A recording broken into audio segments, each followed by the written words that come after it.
Ok, então, ainda no conteúdo sobre embriologia, né, no início da embriologia, a gente vai falar agora sobre segmentação ou clivagem, né, a gente pode chamar dos dois jeitos.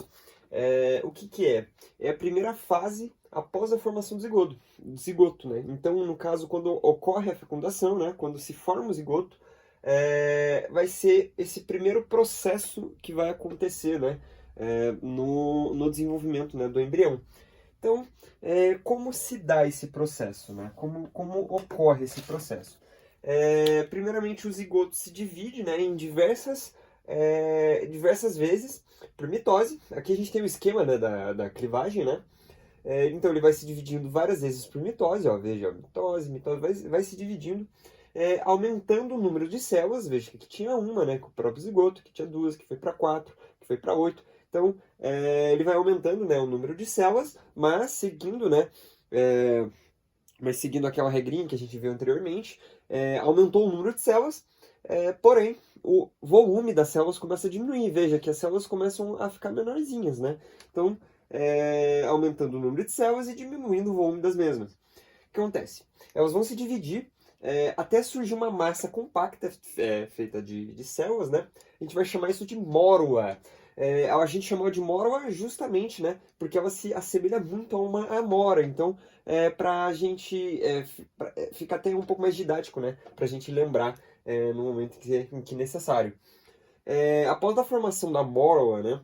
Ela se diferencia. Lembrando, o que é se diferenciar? Seria, no caso, uma especificação, né? Ela começa a criar uma estrutura própria por alguma razão biológica, né? Alguma razão que vá melhorar ou ajudar no desenvolvimento do embrião. Então, ela começa a se diferenciar e dá origem a uma estrutura embrionária, né? Que se chama blástula. Essa seria a blástula, que ela possui uma cavidade, então ela é uma esfera, né? Não necessariamente uma esfera, mas se assemelha muito, que é oca por dentro, né?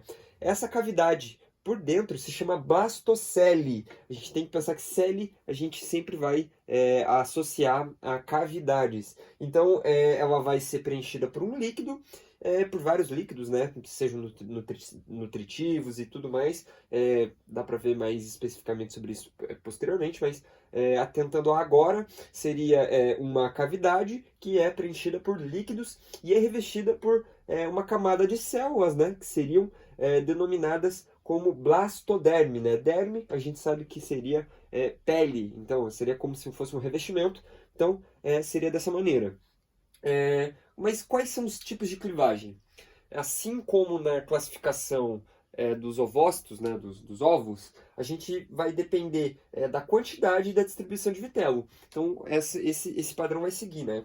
E quanto mais vitelo possuir, né, a célula, né, possui mais vitelo, mais lento será a divisão celular. Então, quanto mais vitelo, né, do tipo de clivagem que possui mais vitelo, vai ser um processo mais lento, né? A gente vai ver no resumo posterior sobre cada tipo, né, de segmentação, clivagem de uma maneira mais específica. A gente vai ter primeiramente dois tipos, né? Dois tipos básicos, né, de divisão. A gente vai ter as holoblásticas, que seria a divisão total, quando o ovo se divide por inteiro, né? Então não existe nenhuma parte restante. E a gente tem a meroblástica, né? Mero, a gente pode falar como um meio, né? De uma maneira, ou chamar também de clivagem parcial, que é quando apenas uma parte do ovo se divide. E qual parte vai ser? Vai ser a parte do polo animal, né? Porque é o que vai ser, de fato, o que vai gerar o ser vivo.